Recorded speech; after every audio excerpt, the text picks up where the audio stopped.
Here we go. PT Breakfast Club is back. March 27th. I don't even know what day of the week it is. So I got to fill you guys in. So you heard me Tuesday. I guess today's Thursday. My wife comes back to work after 14 years of being on the sidelines, being in the back. She was doing like payroll. She would do accounts receivable. She was not accounts receivable, accounts payable, and all this other stuff. Right. Right. He comes back on Monday. The visits have doubled on the week. I'm like, what are you doing? What are you doing? She was like, okay, it's really complicated. When a referral comes in, I call them and book them on the schedule. That's all she's doing. But it's like, oh man. So you have not been doing that. No, I only call the ones I want to call. Half the ones I don't call. I don't check voicemail. I don't call people back. Like, oh my Lord. You guys have been on with me. Like, people will come into my physical clinic to schedule because I don't call them back.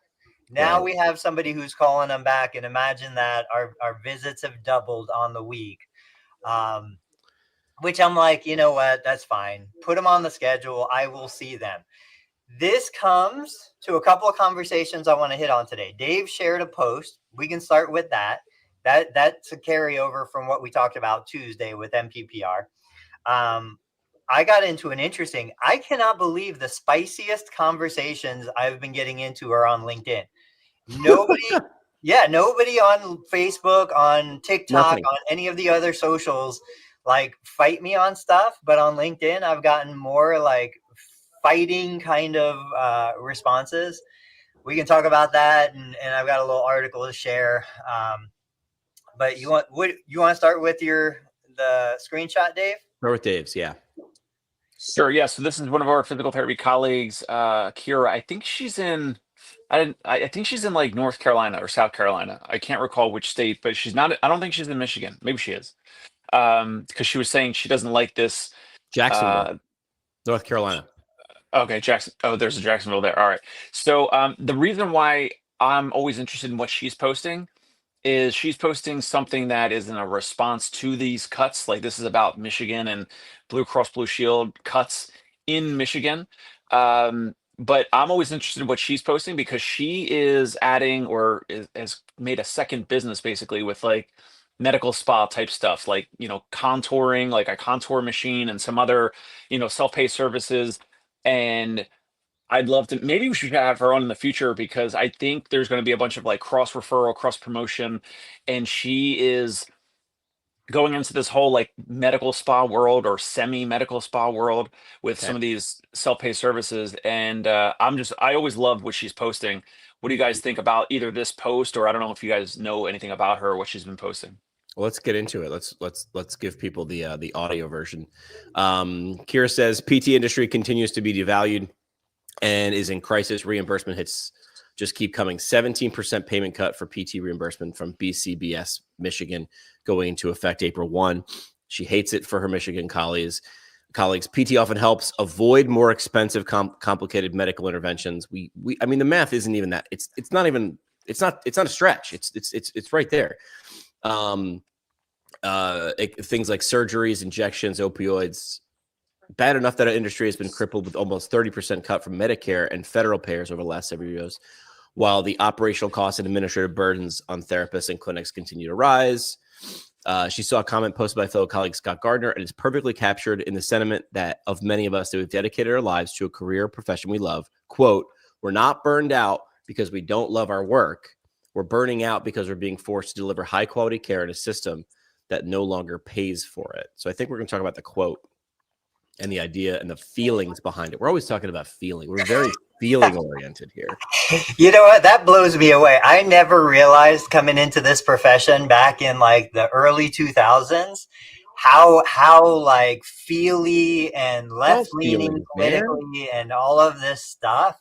I was completely shocked. I flash people who watch the live stream know I flash this graphic all the time. You guys are sick of it. No, everything comes down to this. Totally sick of it. Totally sick of it. It comes down to this. If whatever you're providing, if it's not on that pyramid, right, then you're not providing it. And if it's not there, that's where burnout comes from. So let's dig into this. All right. So for context, the 17% cut that they're referencing, that is Blue Cross Blue Shield, Anthem in Michigan is applying the multiple payment procedure reduction.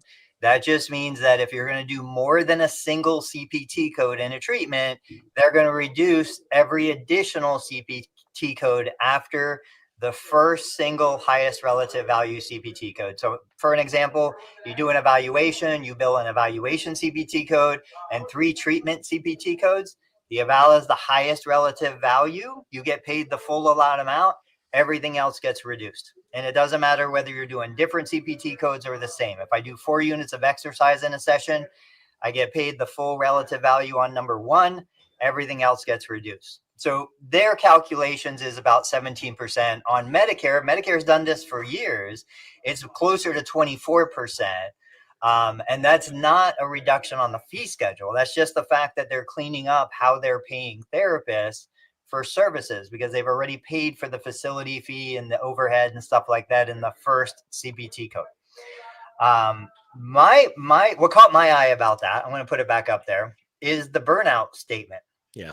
We're not burned out because we don't love our work. True. Like therapists love what they do generally. We're burning out because we're being forced. Forced is where I have a problem. Clearly. Forced to deliver high quality care in a system that no longer pays for it. So first, what the heck is high quality care? I could get 100 patients through the door. I could deliver non-scientific care. I could give them the most basic modalities and they would be so happy. They would love it because we have a great team. We have good personalities. We're going to joke and have fun. Like, is that not quality care? Even if they never got better, they're still going to love coming because they have a great time. Is that not quality care? And then nobody's forced. You are not forced to do this. We have more than enough examples of therapists who have left the insurance system, gone to self-pay, gone to other things, developed products and programs and other things. Nobody is forcing you to do something for less than you want to do it. It is just you want to stay in a failing system. Yeah. You want to use a business model from the 80s that doesn't apply to 2025. What do you think, Dave? I agree. I love your approach, but it's fascinating that you are okay with it in that actual payment model. I think it's interesting. Like, wait, who's okay with what? Like Tony is saying, like, hey, it's okay if you if we were at APTA, if we were at PPS, if we were at some APTA conference, whatever, everyone would get mad at Tony right now if they're watching or listening. Any in-network practice owner is like, Tony, how can you say it's okay? How can you defend this? They're eroding our business model. They're eroding our profits, whatever. And I know we always talk about, like, well, you got to think differently. Like Hira, they're doing out-of-pocket stuff. They're doing self-pay stuff. They're going to offer different services that are self-pay. They're not medically necessary. They're not covered, and they're out of pocket. And Tony needs to answer the phone. I think I want to answer for Tony because Tony's going to answer the phone right now because his wife just sent another batch of emails or phone calls and he's got 38 patients showing up. I like that Dave used the term eroded because I think that's true, but also like that's what happens to rivers. Like the beach gets eroded and things move around in different directions. I think Tony it would be the first person to say, like, when something happens, be water, which is what I said on Tuesday, right? Be more like Bruce Lee, which is, this is how it's going to be. We can scream at the clouds all we want. It's not going to change it. I think it sucks. Tony thinks it sucks. I've got this rule: when something bad happens, you can bitch about it for 24 hours. And then you got to put your boots back on and start doing something about it. Dude, it does suck. I mean, the profession I went into since I was 11, all I wanted to do was run radio stations. And I got to age 28 and I was running 2 radio stations. I was on the radio. I went to work in a Guns N' Roses t-shirt. And then this thing came out. And I knew time and space weren't going to matter anymore because the iPhone, I was able to listen to K-Rock LA while I was in Scranton, Pennsylvania, and things changed. The only constant is change. So you have to embrace it. I think the people that are least burned out are the most that absorb it and say, well, then how am I going to yes and this? They're applying those rules of improv to it. Dude, it does suck. Absolutely. I wish you could have gone into a profession when you were 22 years old and done the same thing and gotten really good at it and none of it changed for 25 years and retire. But we all know that ain't going to happen. There was a live YouTube comment from Kendrick Taylor. Can you guys Yeah, put yeah, that back up? yeah, I know yeah. you flashed it on the screen for a second. Oh, sorry. Kendrick said Blue Cross Blue Shield has the most demanding patients. What does that And then mean? Yeah. I asked him in the live chat on YouTube uh, if he can expand on that and what do you mean? Do you see difficulty across can you expect what a patient's going to be like, Tony, based on what insurance they have? Or is that Yes.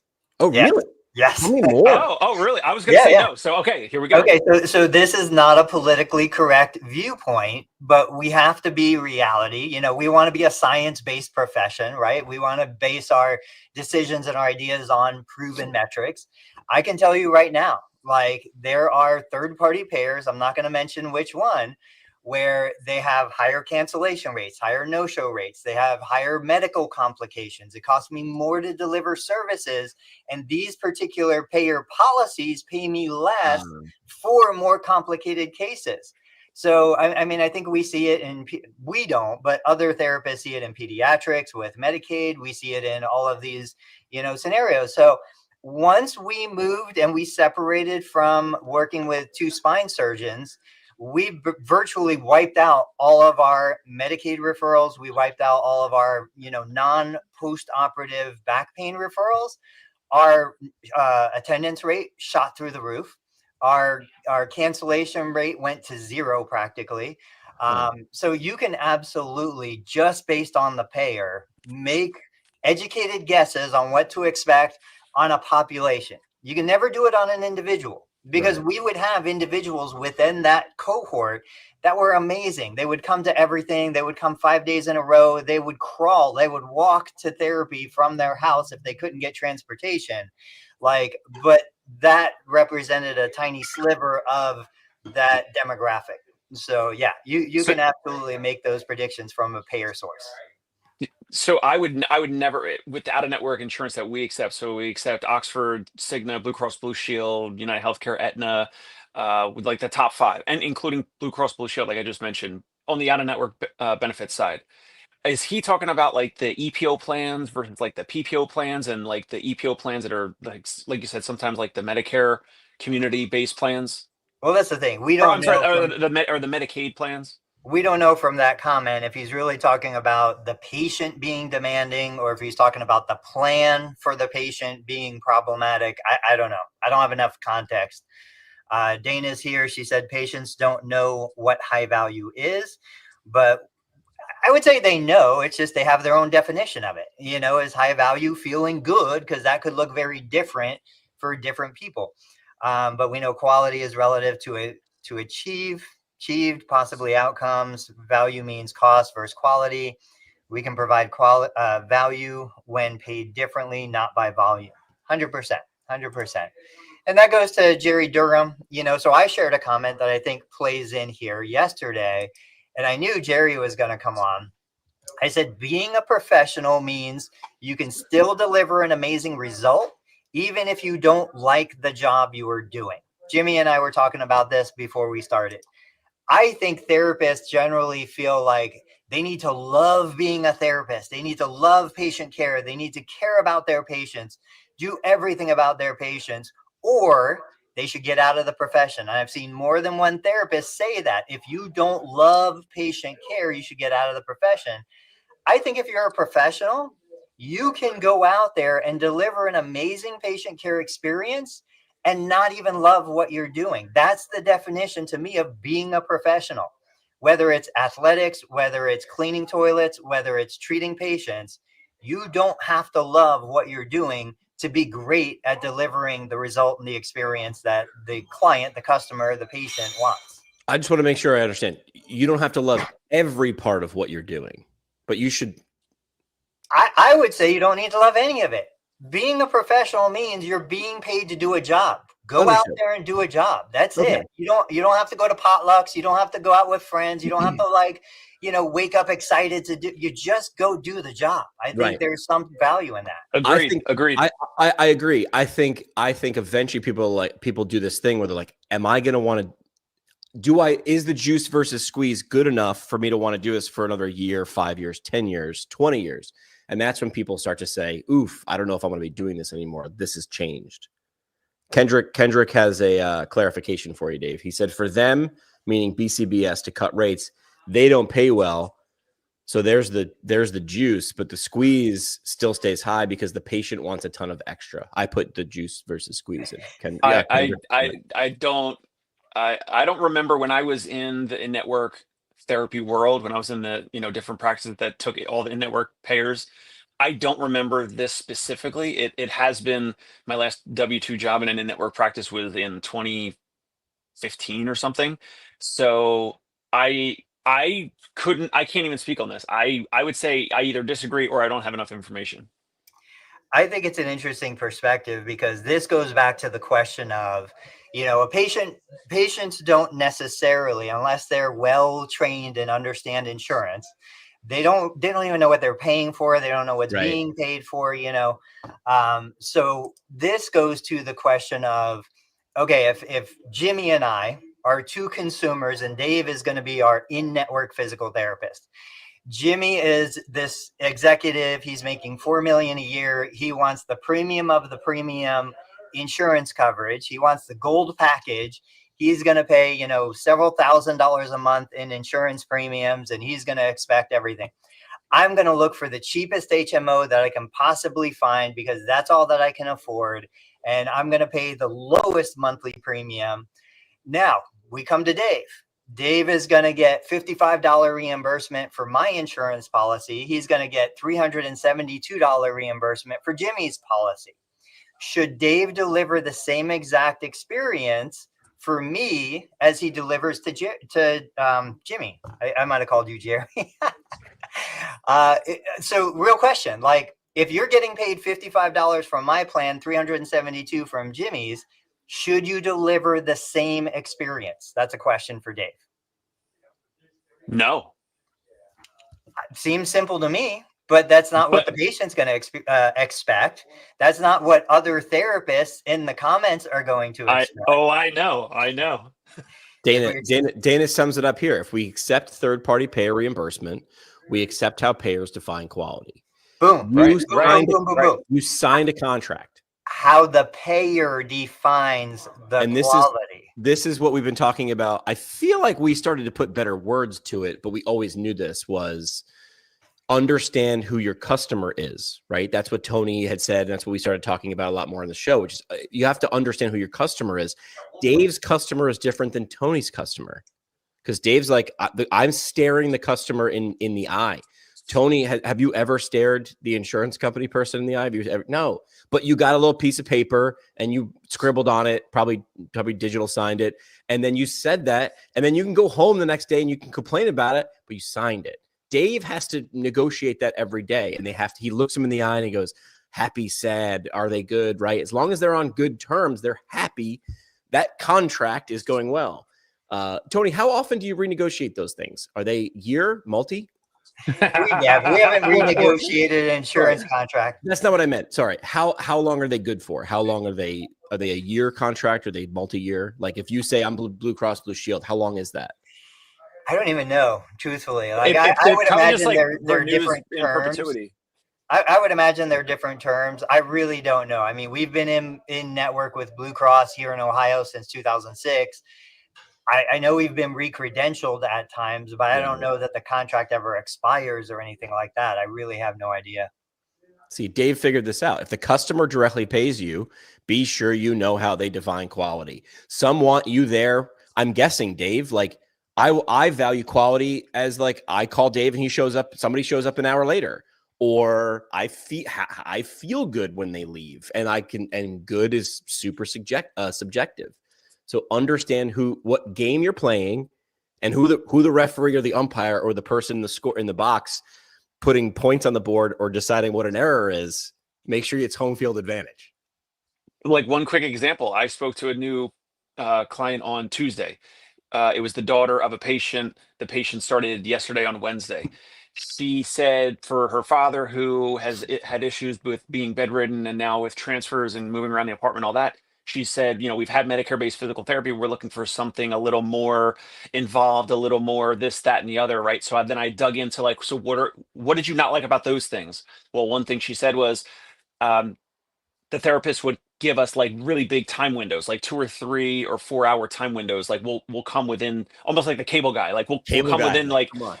we'll come within this within this 2 or 3 hour window, and then when they show up, they're there for 15, 20, 30 minutes. So there was no, that they weren't managing her expectations, or just, she's not even the patient, but she's kind of like co administrating like the care, or coordinating the care and the scheduling and all that. So what else do you not like? Well, the therapists were kind of cold. They would send random therapists. It was not always the same person. Okay. And then, so I'm trying to dig, I want to find out like what are the pain points? Then when they would show up, they were very transactional. There was no rapport building. There was no relationship building, all that.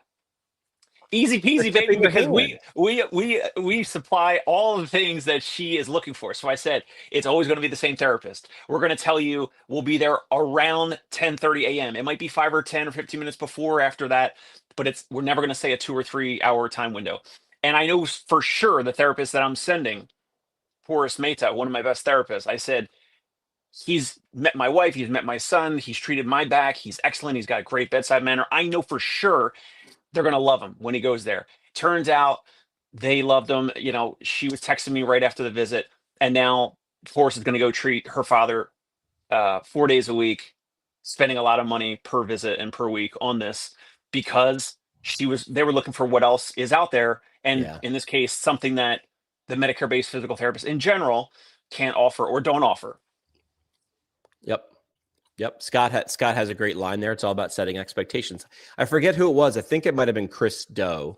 And if you don't know who Chris Do is, also known as The Future, it doesn't make any sense for a PT to follow him or listen to him, but it makes complete sense.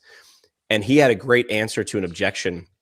He sat down to design a logo or something for someone, and they said, I don't think what you do is what we need. And Christo came right back and says, I'm not sure it is either. That's what this calls for.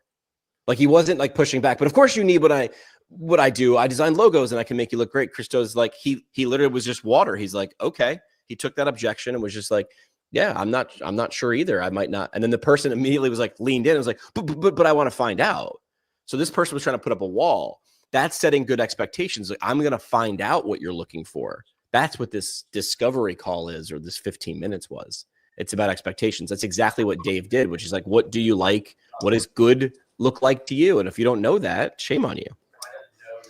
So talking about expectations real quick, it's funny how there can be a therapist that I disagree with on a lot of non-physical therapy topics, like patient care topics, but I agree. I love him as a therapist. So who is this? Jeff Moore. Oh, you disagree? So okay. I thought we were talking about something different. No, Okay. I disagree with Jeff Moore on a lot of things. But Like what? Like what? Like the one-on-one care? Let's take a look at it. So that's a lot of words. That's a lot of words. My eyes are gonna go Google. Yeah. You don't have to read it. Well, I'll give you the gist of it. Basically, Jeff shared this post yesterday. This was shared with us from a fan of the pod, or a friend of the pod. That's what I was looking for. He basically is discounting telehealth. He's saying, my understanding, Dave, you might have a different perspective because you read this also.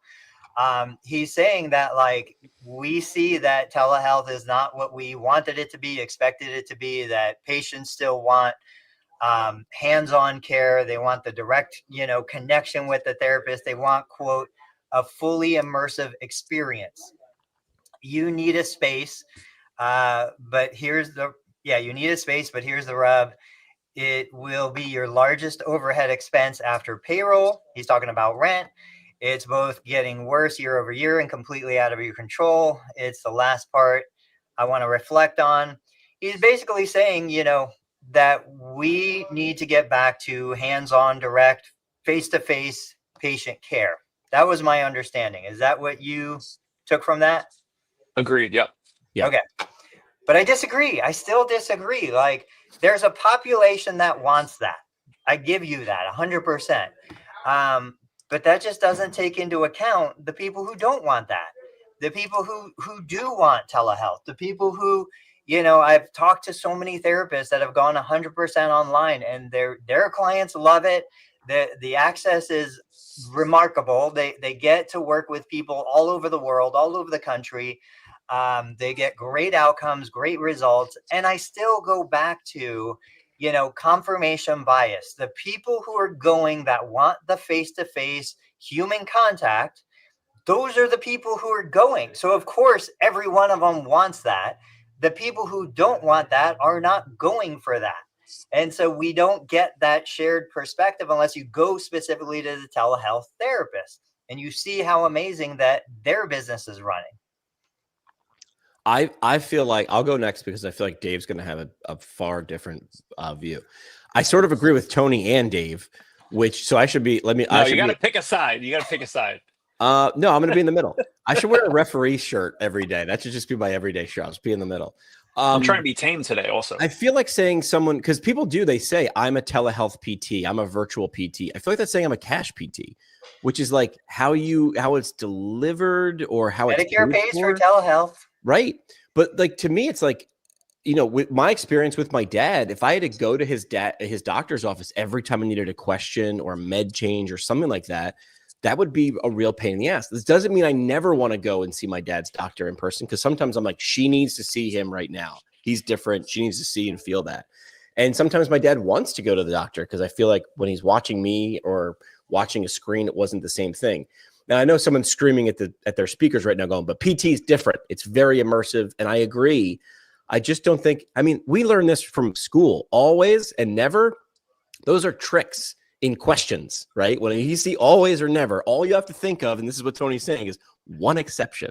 And then that is negated, and that can't be the answer. So I think it's great for what it's great at. I think it's horrible for what it's horrible at. So is it here to stay? Of course it is. Dave, you're up. Tee off.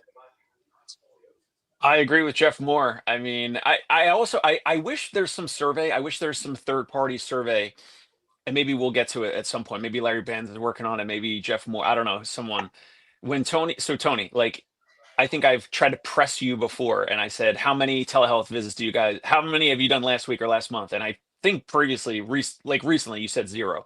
So Yeah. Do you guys ever have people calling in or emailing in or anything, asking for video visits or telehealth or whatever verbiage we're talking about, a virtual consult? You want to know the real answer? The real answer is yes, practically every day. Yesterday, we checked voicemail. There's multiple people from different states that are on there saying, I've got this question about my knee replacement. Now, full disclosure, right? I've got the big YouTube channel. I've got the Facebook. I've got lots of media out there. People are seeing it. People are consuming it and coming, and they want services. And they say, I will pay. I'm happy to pay whatever I need to do. I just need 15 minutes of your time. But that's the thing, right? So are those people saying, Tony, I want your magic hands, those magic fingers on my leg to make me feel amazing because nobody else makes me feel as amazing as you make me feel? No, that's not what they're looking for. But they will pay a premium rate to get a professional on the phone who's non-biased, who has no agenda, to give them an honest answer. This one particular call yesterday, he's dealing with an extensor lag. He did a bunch of research. He's trying to figure out if he's going to deal with this the rest of his life, or is there hope for him to regain the full extension? He wants 10 minutes. He's happy to pay whatever rate I want to charge him. I just don't want to do it. I go back to that's fine. I don't want to sonic boom you guys, but you're talking about two different things, Tony. We are. You're talking about someone that's not even close to your office or in another state. They're looking for a one-off. They're looking to speak with you once, maybe twice. Telehealth, we're talking about 12 visits, 20 visits, whatever, right? Like when we're talking about in-person versus telehealth, we're talking about the full plan of care, not I want to speak to a professional that's on YouTube and has got a big following, and yeah, I'll pay any money out of pocket for one consult and whatever visit. But for telehealth, like, I think we're talking about, like in the Jeff Moore thing, folks to go through their full plan of care for a new issue, new injury, new ache or pain or whatever. Yes, I agree with you, Tony, on the premium onesies and twosies, the one-off calls with someone like you. But I agree more with Jeff. I agree mostly with Jeff Moore in regards to someone who's got a balance issue, an ACL, back pain, headaches, whatever it is. One-on-one in person, I believe, is better for that instead of the full experience to be virtual? Yeah, I bought a house 3 years ago and I owned a drill and a screwdriver. I've subsequently got more tools, and what I've realized is there's no one tool that does all of it. You got to have a garage full of tools. Right? And some of these things are great for one thing and horrible for another, man. You try to open a paint can with the wrong tool, you're going to get paint all over the place. I've fallen for that trap. So, Jimmy, you talked to Kristen. I think you might have done an interview. She is a PT or an OT, I can't remember, who's part of a company. They developed hardware, a hand device. Her entire practice is treating. Can you hear me? I can't remember. Okay. I'm thinking. This is my Well, thinking. anyway, her entire practice is treating patients who have had a stroke remotely using this technology that, you know, does stuff with their hands. I am a complete neuro idiot. I know nothing about neuro PT. But I mean, I interviewed her. I'm 99% sure you interviewed her. You know, they've got an amazing company. They've raised funding. I think they've got this product out, and everything they do is online, and it's full plans of care to completion. It's a neuro-based population. I'm just saying there's plenty of evidence out there to support the effectiveness and the benefit of that kind of service. But that doesn't mean you have to do it. You know, No, like, not at all. I'm not going to do it. Yeah. I think that's it. And I don't even know how to say it. Imago. I'm gonna go over here. It's the brutal. It's a brutal. I'm It's a gonna go brutal in name. like 10 minutes. I was on their website the other day. It was actually it looks like a good website because I think someone maybe who you're talking about posted They have something on tons LinkedIn of or something. research. They have tons of research. I mean, it's an amazing backstory. So Jimmy, you said recently. So your dad, he's tall. He's a big guy, ex-firefighter. He had a bunch of falls recently. I know he's not in your home anymore, but if he were in your home, how could virtual physical therapy help him? That'd be the wrong tool. Right. But in between, like you could say, hey, Jimmy, who's not a PT but has his dad, can you walk me around your house? I can suggest 3 things you can do in your house. You could take away that rug. You could, put a rail in your bathroom. Like that would be a better tool. Like if you wanted to do like an in-house quickly, right? Someone coming and doing a home assessment would be better. But like in between now and then, like he could fall. So like, I think it's the right tool when it's right. And it's the wrong tool when it's wrong. Tony, would Medicare pay for that? So I with the extension to the budget and stuff like that, I need to find out if they also extended the coverage. Right, previously, telehealth was set to expire the 31st of March. I think it got extended. I need to double check before I say anything. Rick Gawanda has the answer. I don't have the answer right now. But yeah, I mean, if it's a covered service, Medicare will cover it. If you would see this patient in the clinic or in the patient's home, Medicare would cover it. Medicare would likely not cover the device and stuff related to the hardware, but Medicare would cover the service. And so I know that they're doing, great things. They're bringing on therapists constantly. They're growing the team. To me, it's a really inspiring story. Let's pivot real quick because I will have to get off in less than 10 minutes or so. I'm on LinkedIn, and there are two comments that I don't want to share the comments just because I didn't get clarification yet on if I understand what they're saying.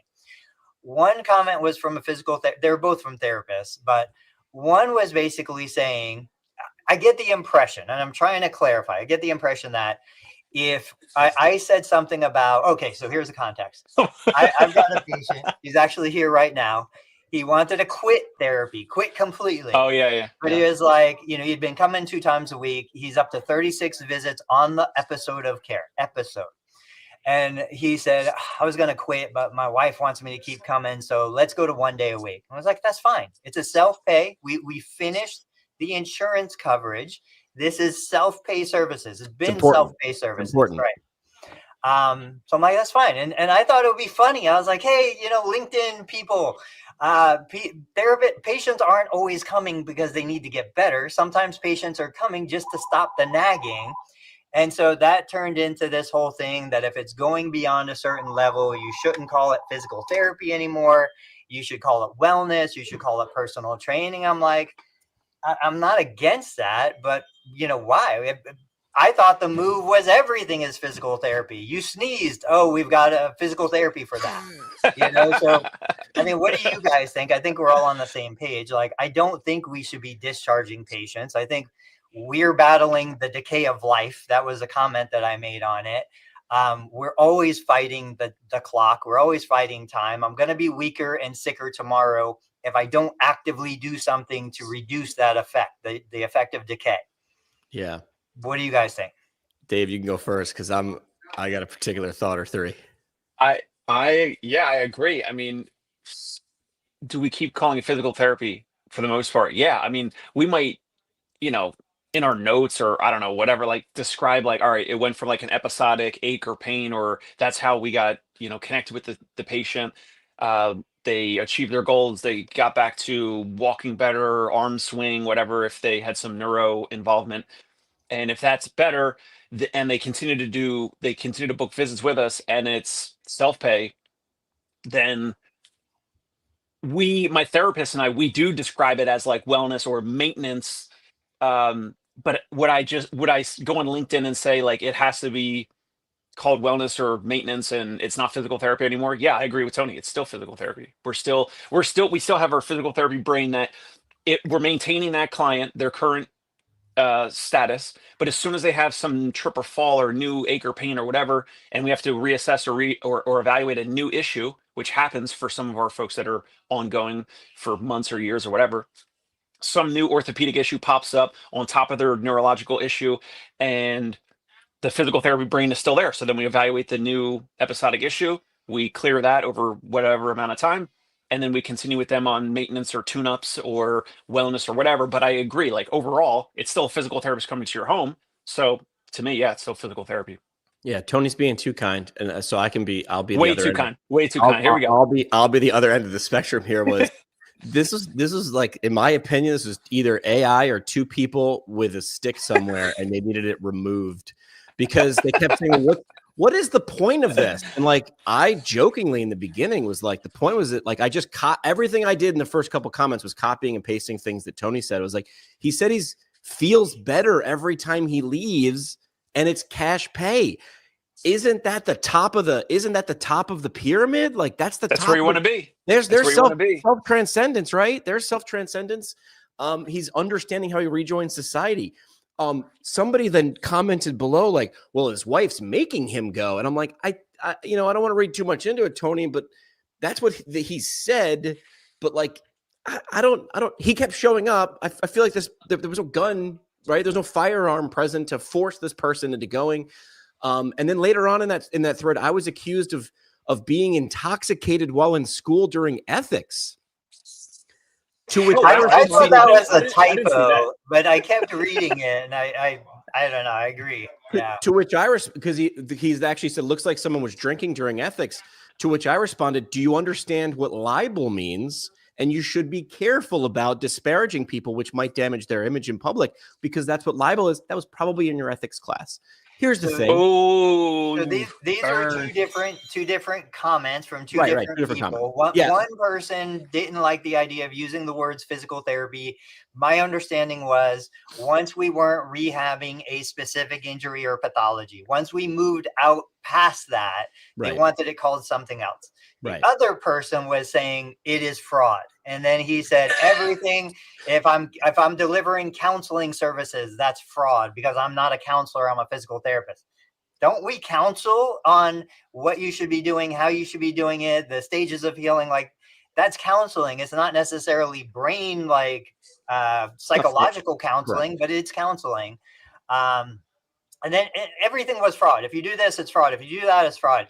It boiled down to he felt that I was keeping this person in the clinic, charging them money every single time just to take their money, which is kind of funny because, like, again, you can quit anytime. You can leave anytime. Nobody is ever forced to do anything.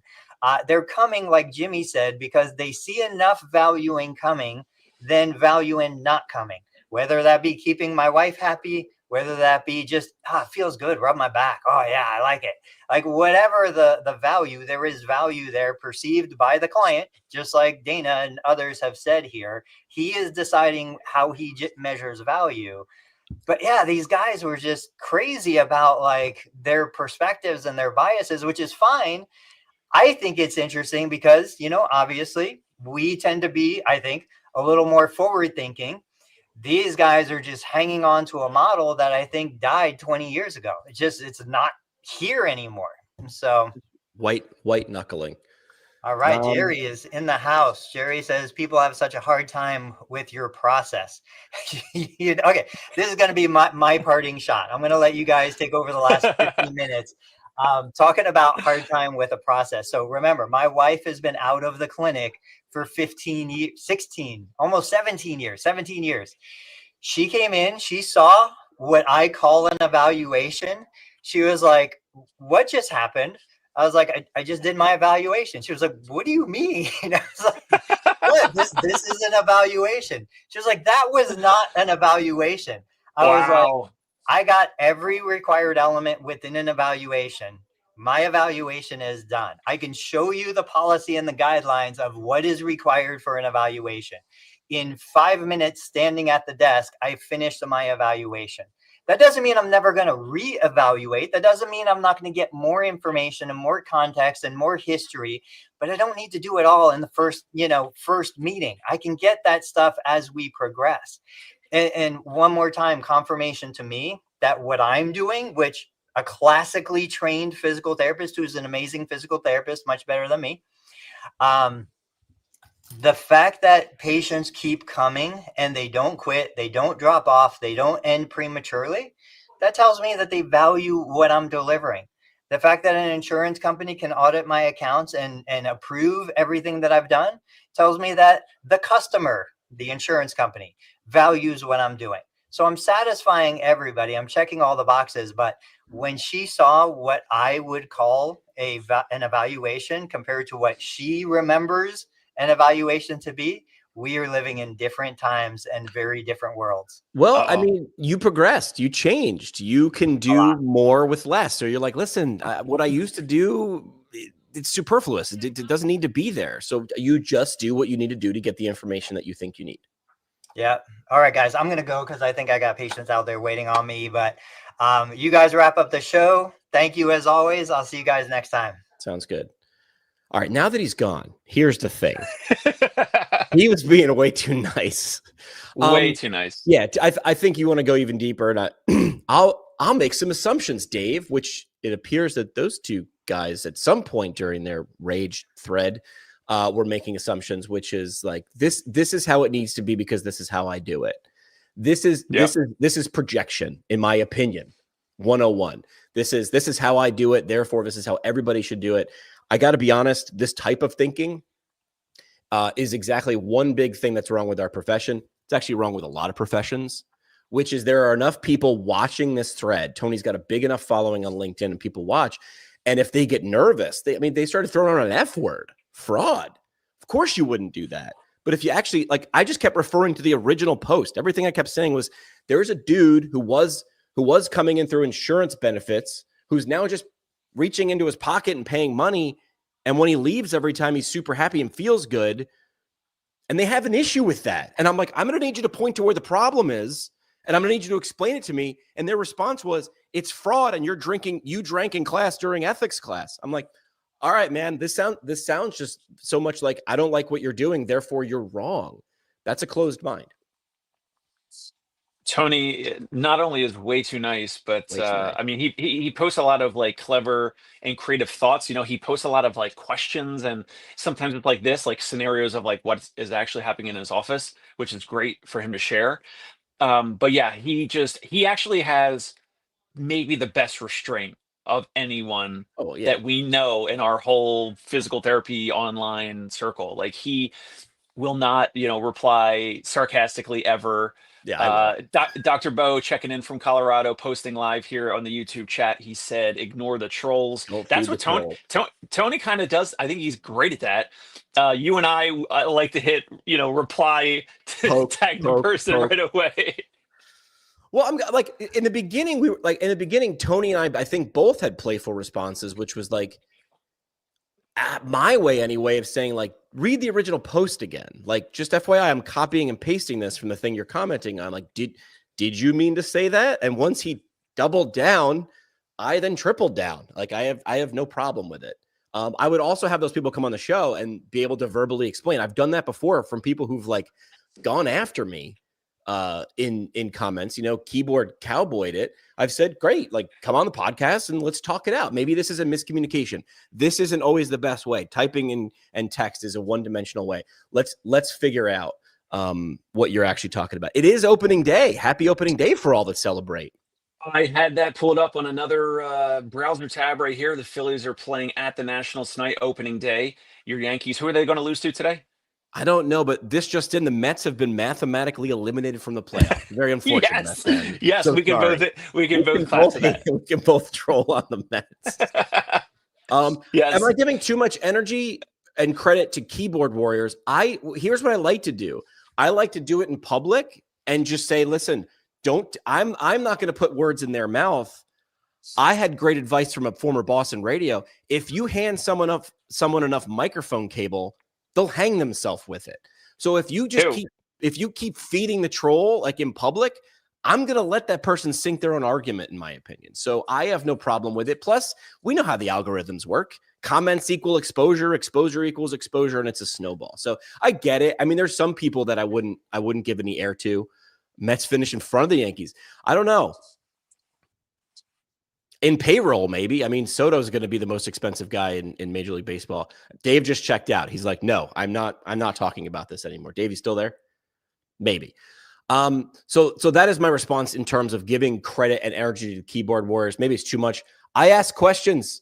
I tell us this is my superpower. I tell people all the time, if you want to sound funny, interesting at dinner parties, just ask questions. Don't answer them. So I just kept going back to the trolls and just saying like, well, is this what you mean? And they triple down with a soliloquy and they go deep. And I go, all right, well, how about this? If you give them enough space, they'll hang themselves with it. That's my opinion. Just got a call. And since I'm doing that live show on my phone, anytime a call comes in, I get bounced out. Oh. So that's Well, the explanation. Yeah. I missed the end of that, but yeah, I don't know. I just I think I love our approach of responding. Yeah. I don't also another thing that we don't usually talk about, and maybe Tony can, chime in on this in the future, but like when we're talking about these self-pay services or cash pay or whatever, like, and sometimes the dollar amounts or how long someone stays with us or whatever. I think sometimes when therapists from across the country or across the world, but definitely across the country, they see that online when they comment.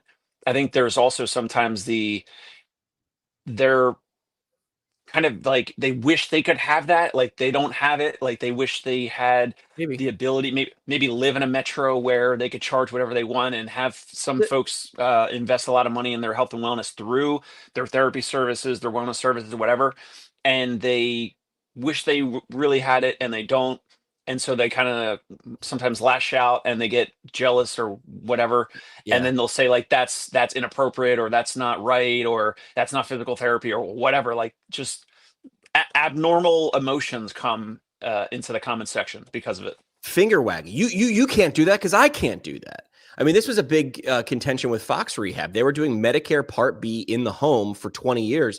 And the first couple of years, people were like, you can't do that because no one did it. But they were like, this book doesn't say it has to be provided in a clinic. The care has to be provided in a clinic.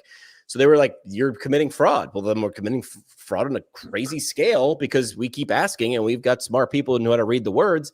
So yeah, people project. I don't like what you're doing, therefore it's wrong. Well, like wrong is really subjective too. Like what's wrong right here and wrong there is different. Also, people might feel icky. Like you might be part of the problem because you believe you've been in the system so long. You're like, it should be, everything should be covered. Everything should be free. Everything we provide, we should be able to be just like pour our heart out and it should be paid for by this insurance. It's your money. Like keep in mind, it's not the insurance company's money. It's your money, but you signed a contract as a person with care and as a provider that said this is covered and these things are not. If you want more and you deliver more like Tony's doing, you can reach into your pocket and pay for it. Just because you don't like asking for it, or you wouldn't want to do that, or make you feel icky, I'm very sorry, then you won't get that. You won't get it. Have you ever, since we're talking about that specifically, have you ever heard Jerry? Am I muted? Am I good? No, you're good. Have you ever heard Jerry say, and Jerry just said, you guys nailed it, mostly Jimmy, because Jimmy was explaining. I love it. I was doing this. Have you ever heard Jerry Durham say, and I agree with him, how he says some of these like big corporates and mills, whatever, that they're just billing companies, like they're just all about billing units, and they're, Well, it's less about the patient experience and all that. So like we're the opposite, obviously. Like we like, we do an hour one-on-one visit, so of course it's like 4 units, but like there's no productivity around units and all that. Like we're Right. completely focused around the patient experience, because most of the time someone's paying out of pocket, or they have to pay out of pocket to hit their out-of-network deductible. Then we'll bill their out-of-network insurance. So for the most part, like someone starts with us and they're usually paying out of pocket way more, at least in the beginning, than an Right. in-network physical therapy experience. Right. But we have a different experience, and it's not for everyone, but it's fascinating. It's always funny when Jerry talks about like some of these big mills that are doing, 3, 4, 5, 6 patients per hour. And Right. he describes them as billing companies. Like they're just billing units. They're just running these units. They're sending out these claims, and that's the main focus. That is their business model. Yeah. I mean, I had great advice. I'll give him credit. His name was John Crawford. John was the sales manager at the radio station. So a lot of times the sales manager, the guy with the suit, and the program director, the guy with the Guns N' Roses t-shirt and the microphone, a lot of times we're at odds. But he would bring me on sales calls, and he had this great line. I don't know if he made it up or not, or if he stole it from someone, but it was, understand the game you're playing. If I'm playing ice hockey, but you're judging me on figure skating, we're both wearing skates in that situation, but I'm playing the wrong game. So he'd have clients who are all about local, right? This is a local client. Their business is in our area of the radio station. They don't care about numbers. They understand that their kids and their employees and their customers think Jimmy's radio station is cool or not cool. And then you have national organizations like Toyota. They don't care who the hell Jimmy McKay is in Northeast Pennsylvania running a radio station. They just care about what your numbers were last quarter, and they're going to pay they're going to pay according to those ratings from last quarter. They're going to pay a percentage of that. So that is an example of what Dave does. Dave's like, I've got a homegrown business that's based in Scranton, where the radio station is. I'm going on gut and heart, baby. Give me what I want. I want that radio station. Versus Toyota, who's making decisions from wherever the Toyota headquarters is in the U.S. They're just looking at what your Arbitron ratings were last quarter. We're going to pay on that. That's the insurance company. I've decided that this is worth that, and I'm going to pay it. I don't care how great you are. I don't care how great people in the community think you are. This is that. Versus what you can do if you're playing a different game, right? Make sure you're understanding. Are we figure skating, or are we playing ice hockey? Because it matters, and you can be real pissed if you score 9 goals, but you didn't do any triple Lutzes and you got a 0. Completely off topic. Did you run into Scott Gardner at that physical conference, that physical event? We passed each other. Yeah, we said hi. So I can't share because I'm on my phone right now, but on LinkedIn, there's a picture with Stephen Cohen from Sarah Health, RTM, with Scott Gardner. Did you see that blazer that he had? Like the UPTA blazer? He's got a UPTA logoed blazer. Looked very sharp. I didn't. Yeah. It just looked like a loud blazer from far away, and then you got close and you were able to see it. But I can't believe what is Steven from Sarah Health wearing in that picture? Is it a green zip up?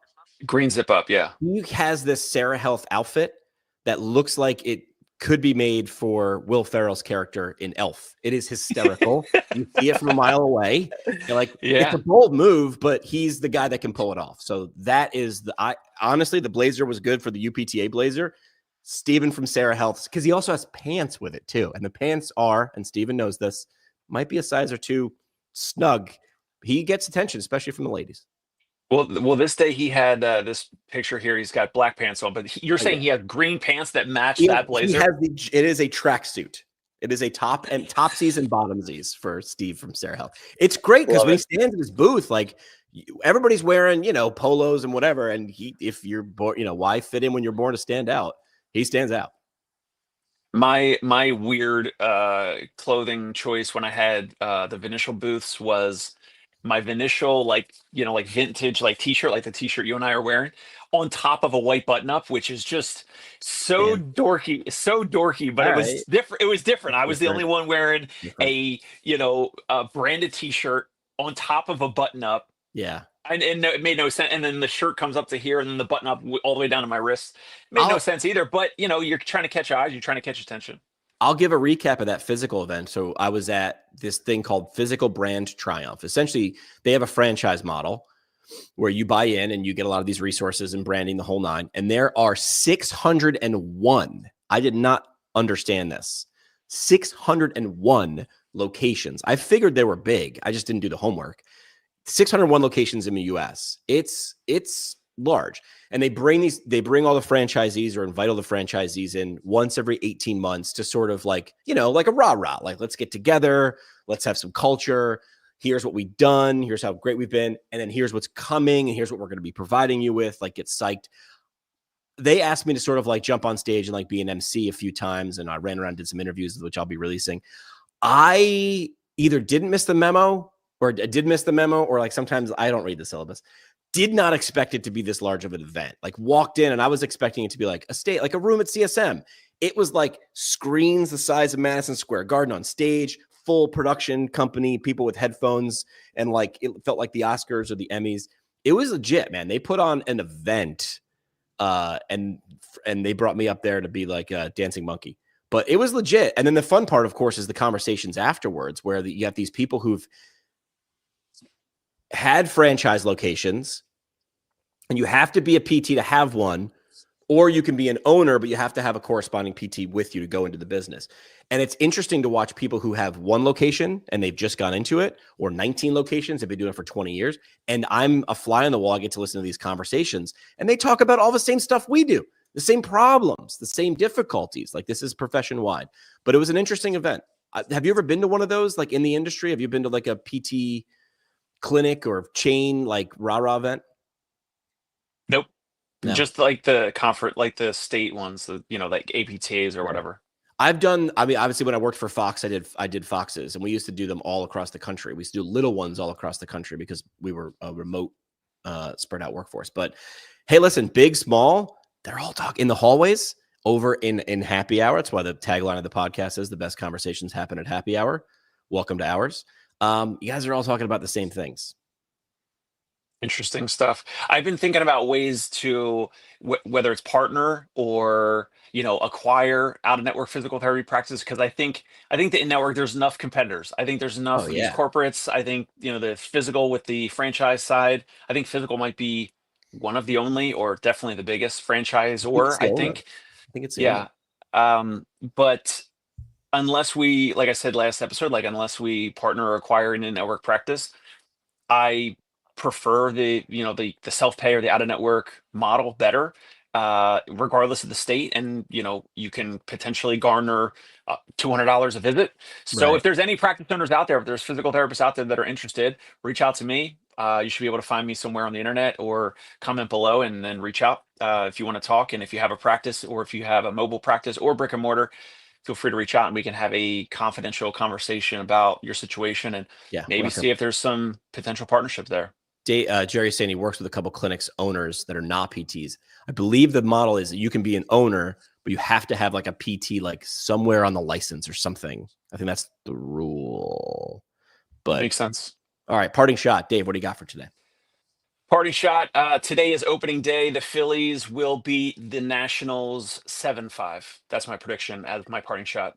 Opening day. Everybody's in first place. Everybody's in first place. This is great. We're all if we beat the Nationals, we're in first place in the division. Best record in the division. Yeah. It's a great way to start. Listen, man, it doesn't have to be opening day to start from zero and change what you're doing. You don't have to hate on what other teams are doing or other PTs are doing. You don't have to accuse them of fraud on LinkedIn. Bold move, Cotton. Let's see how it plays out for him. Understand what the other person is doing maybe before you take some shots at them. That's my parting shot. We'll be back on Tuesday. What do you got, Dave? And as always, go check out PT Pintcast, Learn Medicare Billing, and the Dave Kittle Show on YouTube, iTunes, Spotify, wherever your podcast player is available. Shout out to California. Had several people from California say they were listening to the live stream while on the treadmill. That's what they do. Some people listen to funny people. Other people listen to us yell and laugh and bitch and moan. We'll see you guys on Tuesday. We'll be